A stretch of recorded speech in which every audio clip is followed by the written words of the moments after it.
আসসালামু আলাইকুম রহমতুল্লাহ। আর RT Bangla news, সাথে আছে আমি শাহবাজ। 10 জুন 2024, শুরুতেই খবরের শিরোনাম। বাংলাদেশ রোহিঙ্গা শরণার্থী ক্যাম্পে সন্ত্রাসী গ্রুপ আরসার পুনরায় মাথাচাড়া দিয়ে ওঠার খবর পাওয়া গেছে।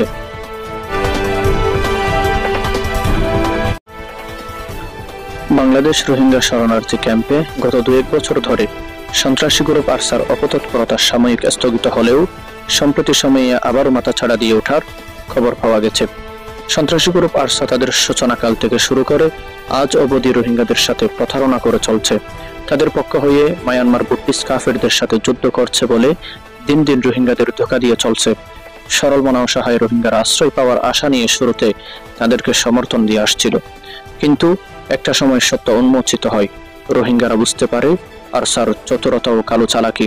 তাদের সন্ত্রাসীমূলক কর্মকাণ্ড সম্পর্কে যখন বাংলাদেশ প্রশাসন অবগত হয়, তখন তাদেরকে শক্ত হাতে দমন করে।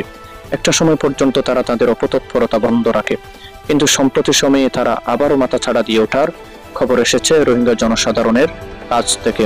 তারা বলেছে, বর্তমানে তাদের উচ্চপদস্থ কিছু ব্যক্তিরা গোপনে কাজ করে যাচ্ছে এবং নাশকতা তৈরি করার অপপ্রয়াস চালাচ্ছে। আমরা চেষ্টা করেছি সেসব সন্ত্রাসীদেরকে খুঁজে বের করার।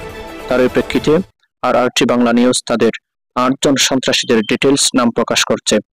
1 নম্বর নাম MD Ashraf, block B57, camp HE। 2 নম্বর নাম আয়াস, বাবার নাম Harun, block B75, camp HE।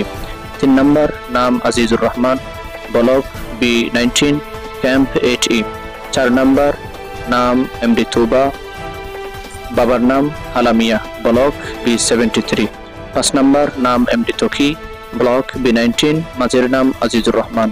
6 নম্বর নাম আক্তার হোসেন, বাবার নাম সুলাইমান, ব্লক B19, মাঝের নাম আজিজুর রহমান।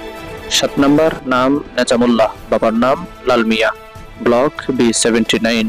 8 নম্বর নজমুদ্দিন, ব্লক B19, মাঝের নাম আজিজুর রহমান। প্রিয় দর্শক শ্রোতা, এরা সবাই আরসার কমান্ডার হিসেবে রোহিঙ্গাদের কাছে পরিচিত। বাংলাদেশ প্রশাসনের প্রতি আমাদের বিনীত অনুরোধ থাকবে যেন দ্রুত তাদেরকে চিহ্নিত করে আইনের আওতায় আনা হয়। আসসালামু আলাইকুম ওয়া রাহমাতুল্লাহি ওয়া বারাকাতুহু।